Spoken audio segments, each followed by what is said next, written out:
Continuando con la unidad referida a la elaboración del instrumento público, en esta ocasión abordaremos en cuanto al contenido de la conclusión, específicamente cláusulas especiales, cláusulas generales, lectura y autorización del instrumento. En cuanto a la conclusión, es la acción y efecto de concluir el fin de una cosa. En la escritura pública se refiere a la parte que le pone fin o término al otorgante de ella. Esta tercera y última parte de la escritura contiene lo que más interesa al notario, que es el cumplimiento exacto de las formalidades externas y requisitos legales y reglamentarios que debe de ser observado. En cuanto al contenido de la conclusión, este hace referencia al artículo 29 de la Ley del Notariado a la siguiente. En primer lugar, las cláusulas generales que aseguran la validez del instrumento expresando haberse instruido a los contratantes de su objeto. La mención de parte del notario de haber instruido a los comparecientes u otorgantes del objeto o fin de la escritura y de la trascendencia y validez legal del mismo. 2. Mencionar de haberse leído por el notario todo el instrumento a los interesados en presencia del número de testigos que corresponda a la naturaleza del acto con la ratificación, aceptación y alteración que hubiesen hecho.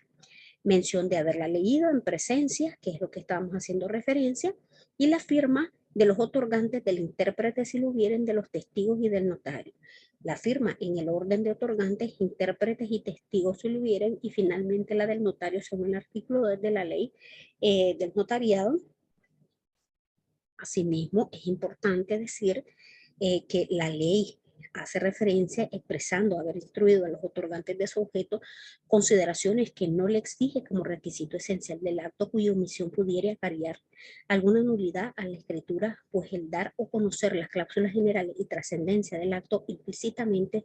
se da a conocer el objeto del instrumento. La conclusión también contiene la mención de haber dado a conocer a los interesados el valor y trascendencia legal del acto autorizado y de las renuncias y cláusulas o estipulaciones que en concreto hayan hecho según el artículo 28, su párrafo primero de la ley del notariado. En cuanto a los casos especiales para la redacción de la escritura, casos del texto de redacción de las escrituras son cuando se trata, en primer lugar, de la transmisión del dominio. En este caso, de bienes inmuebles, sea por causa de enajenación o herencia, y legados por causa de muerte. 2, casos de otorgantes que no dominen el idioma español. Y 3, de actos relacionados a la propiedad horizontal. Estos se dan en el caso de transmisión de inmuebles y en casos de otorgantes que no dominen el idioma castellano. Asimismo, de los actos relacionados a la propiedad horizontal, en primer lugar, en casos de transmisión de inmuebles, la legislación tributaria común en correspondencia con la ley de concertación tributaria, que es la ley 822, publicada en la Gaceta 249 del 17 de diciembre del año 2012, y reforma de esta misma ley del 10 de diciembre del año 2014,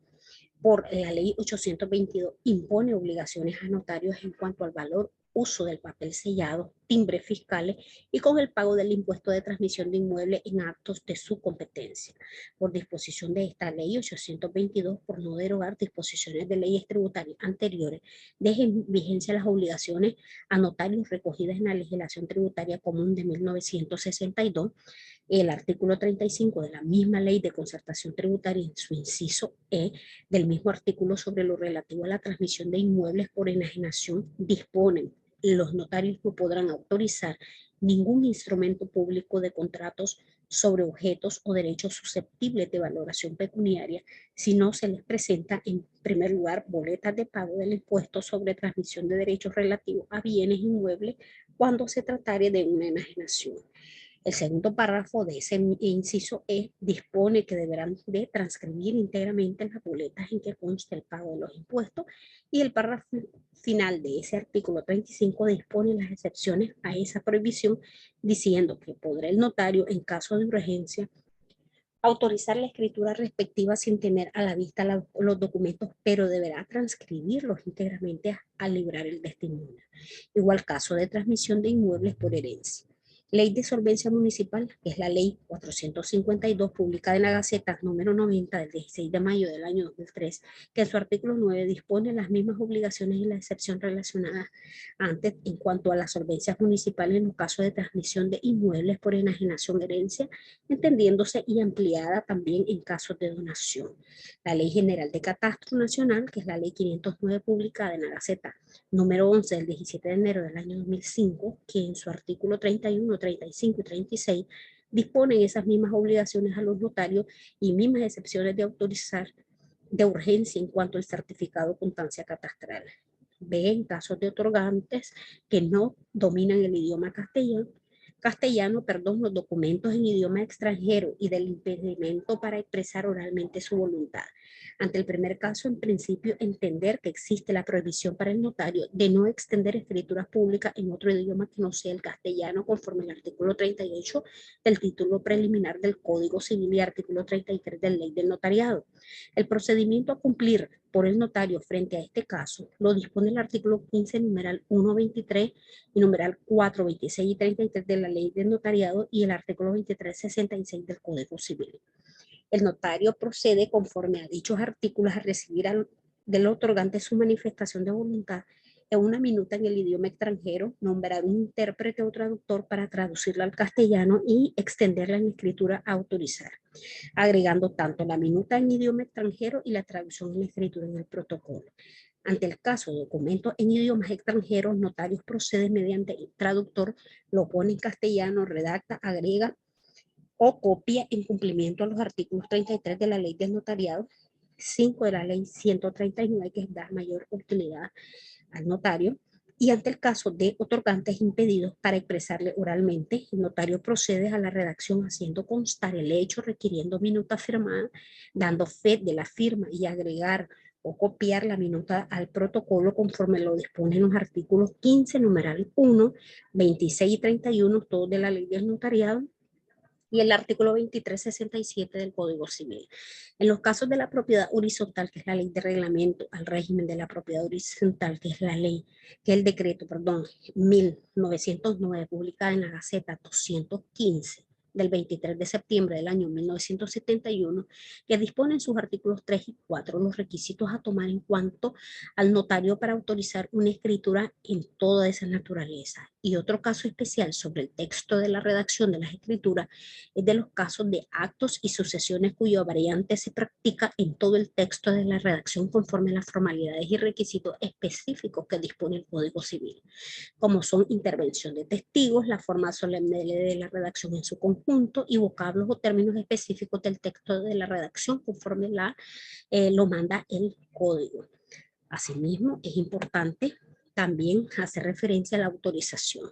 Mediante la autorización del notario como funcionarios públicos, imprime personalidad y existencia al acto formalmente, considerando el documento a enterar de fe pública. La autorización es el acto final o momento de la traducción del instrumento público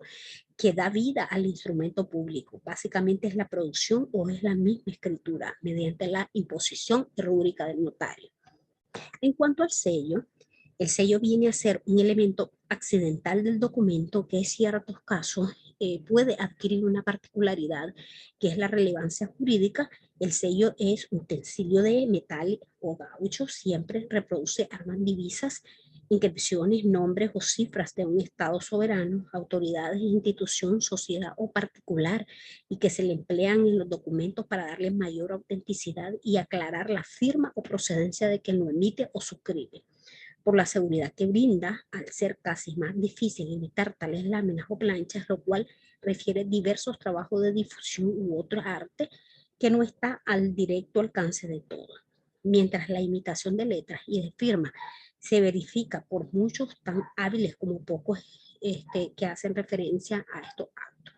El notario, para el ejercicio de su profesión, es menester que la Corte Suprema de Justicia lo autorice en el registro para que a su vez el tribunal lo inscriba en la matrícula del notario que se conserve en dicho corte. Así lo estipula la ley del notariado. Sin embargo, la práctica forense del notario presenta su autorización únicamente a la Corte Suprema de Justicia. Ya debidamente inscrito, el notario procede a la elaboración del sello. Este sello debe de contener el nombre y apellido del notario. Además, cualquiera que adopte así como la firma debe de registrarse en la Oficina de Control de Notario de la Secretaría de la Corte Suprema de Justicia, y ninguno ni otro se pueden cambiar sin que preceda un nuevo registro autorizado por la misma Secretaría, la cual lo autorizará mediante resolución, y una vez que el notario tenga autorizado el sello, se encuentra en la obligación de usarlo en todas sus actuaciones.